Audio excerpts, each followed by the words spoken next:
Good morning friends, मैं गुलशन कुमार आपको इस YouTube वीडियो में बहुत ही स्वागत है।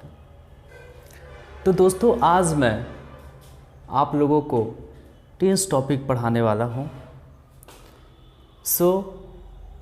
आप लोग यहाँ पर इस वीडियो के माध्यम से टेंस टॉपिक बहुत ही सिंपल मेथड से पढ़ेंगे।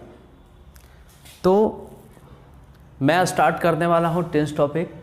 प्लीज़ यहाँ पे कृपया ध्यान से देखिए एंड समझे। मेरा पूरा गारंटी है कि आप इस वीडियो को देखने के बाद आपका टेंस का टॉपिक हमेशा के लिए ख़त्म हो जाएगा दोस्त। ओके, तो यहाँ पे देखिए टेंस, जिसका हिंदी होता है काल होता है। तो टेंस आपका जो होता है वो 3 प्रकार का होता है।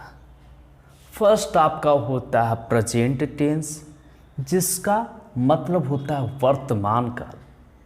तो इसे भी ध्यान से देखते चले। सेकंड आपका है पास्ट टेंस, जिसका हिंदी होता है भूतकाल। और थर्ड आपका हो गया फ्यूचर टेंस, जिसका मतलब होता है भविष्य काल।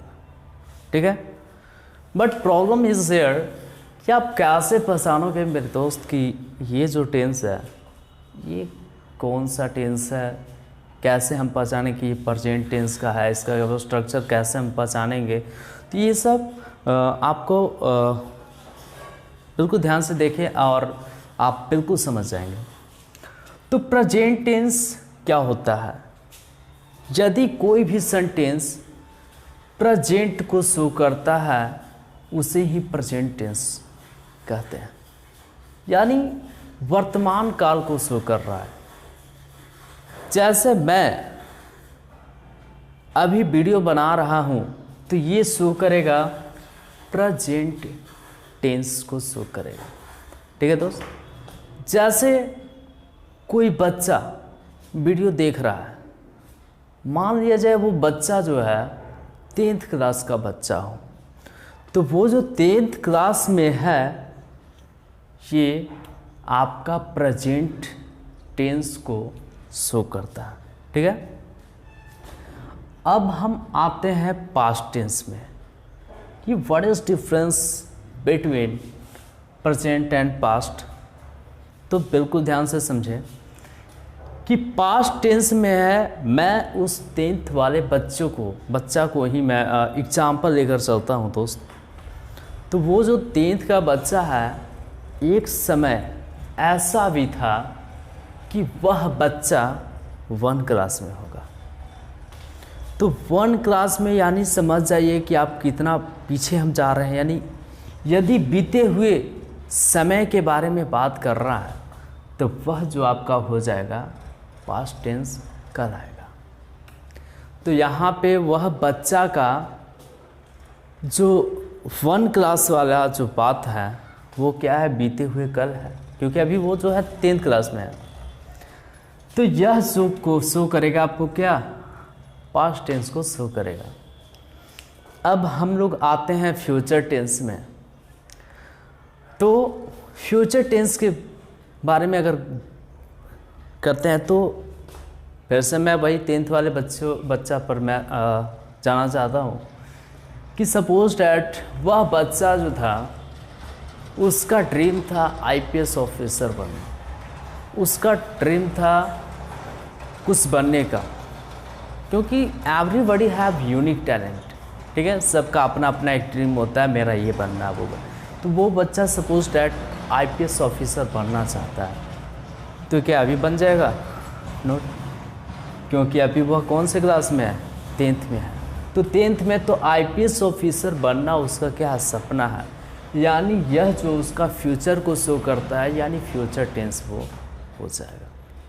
जैसे मैं IPS ऑफिसर बनूंगा, यह शो करेगा, फ्यूचर टेंस को शो करेगा। ठीक है, तो इस तरीक़े से आपको समझ में आ गया कि वह बच्चा जो 10th में था वह प्रेजेंट टेंस को शो करता है और टेंस में, और वह जो 10th क्लास का बच्चा था, वह एक समय ऐसा भी था कि वह 1 क्लास में था, तो वह पास्ट को शो करता है। अगर वह आईपीएस ऑफिसर बनना चाहता है तो वह जो शो करता है आपका फ्यूचर टेंस को शो करता है दोस्तों।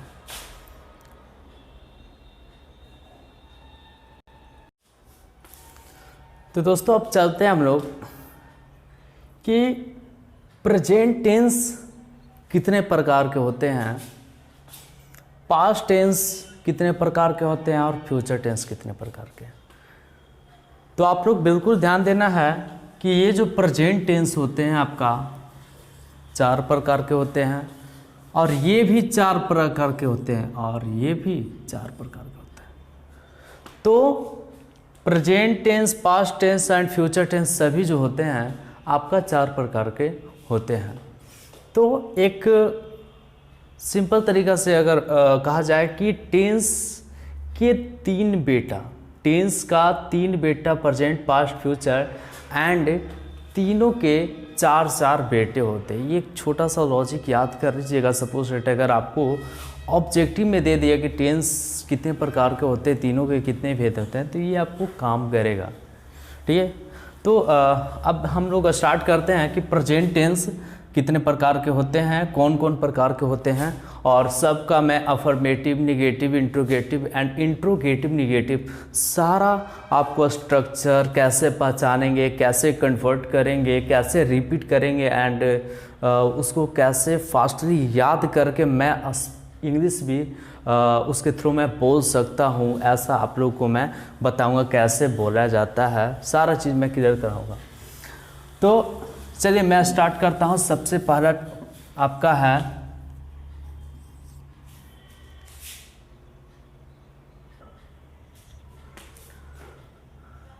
तो दोस्तों यहाँ पे आपको प्रेजेंट टेंस के बारे में बता रहा हूँ कि इसके 4 भेद होते हैं। फर्स्ट का नाम है प्रेजेंट इंडेफिनिट टेंस, ठीक है। सेकंड का नाम है present continuous tense, and third का नाम है present perfect tense, and fourth का नाम है आपका प्रेजेंट परफेक्ट कंटिन्यूअस टेंस, ठीक है। तो इसको याद कर लीजिए, present indefinite tense, present continuous tense, present perfect tense and present perfect continuous tense, ठीक है। तो इसका जो है स्ट्रक्चर होता है, तो मैं एक एक करके मैं सारा मैं क्लियर कराते जाऊंगा, ठीक है। तो मैं इसे एडिट कर देता हूँ और सबसे फर्स्ट वाला को मैं आप लोग को बताता हूँ कि क्या है इसका स्ट्रक्चर। कि प्रेजेंट इंडेफिनिट टेंस इसका होता है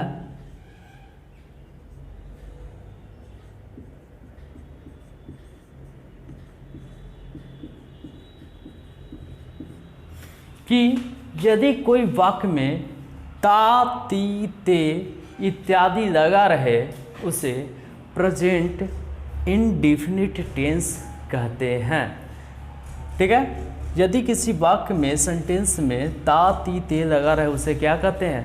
प्रेजेंट इंडेफिनिट टेंस कहते हैं। अगर मैं इसका स्ट्रक्चर की बात की जाए तो यहाँ पे इसका स्ट्रक्चर होता है सब्जेक्ट प्लस V1 या V5 प्लस ऑब्जेक्ट, ठीक है। सब्जेक्ट प्लस V1 या V5 प्लस ऑब्जेक्ट, तो ये आपका ये स्ट्रक्चर है। सब्जेक्ट यानी जो किसी कार्य को कर रहा हो वही सब्जेक्ट है। वर्ब यानी जो भी कोई काम हो रहा है वही क्या हो गया? वर्ब हो गया। ऑब्जेक्ट, जैसे मैं एक एग्जांपल लेकर चलता हूँ कि मैं आम खाता हूँ। ध्यान देना दोस्त कि मैं आम खाता हूँ, तो यहाँ पे देखिए मैं जो हो गया आपका सब्जेक्ट हो गया। आप क्या खा रहे हैं? तो आम, तो आम जो खा रहे हैं तो वो क्या ऑब्जेक्ट हो गया। और आपको ये पता है कि जिस शब्द के अंत में ना हो वही क्या होता है? फॉर्म। तो ये जो आपका टेंस से रिलेटेड है, जैसे खाना पीना उठना बैठना, ये सब क्या है आपका वर्ब है। लेकिन यहाँ पे हमने बताया था कि ये जो सेंटेंस है इसको पहचानने का तरीका है कि यदि वाक्य में अंत में क्या है ता है ती है ते हैं इत्यादि लगा रहा है तो वह प्रेजेंट टेंस का होगा। और यह आपको स्ट्रक्चर याद करना बिल्कुल ज़रूरी है, क्योंकि आप यही स्ट्रक्चर को याद करने के बाद इसी के अकॉर्डिंग आपको उसको सॉल्व करना है। तो बताइए, तो मैं यानी सबसे पहले सब्जेक्ट आया तो क्या कर दिए, मैं मतलब आई। अब यहाँ पे देखना है कि V1 या V5 है, ठीक है, V1 या V5 है। तो बताइए V1 कहाँ लगेगा, V5 कहाँ लगेगा, ये भी डाउट है। V1 का मतलब होता है वर्ब का फर्स्ट फॉर्म यानी वर्ब का पहला रूप। V5 का मतलब है वर्ब का पांचवा रूप एंड ऑब्जेक्ट ऑब्जेक्ट ही है। तो यहाँ पर क्या हो जाएगा, आई और ईट ए मैंगो, ठीक है, आई ईट ए मैंगो की पहले सबसे पहले सब्जेक्ट किए, उसके बाद वर्ब का काम किए, उसके बाद फिर मैंने ऑब्जेक्ट का काम किया।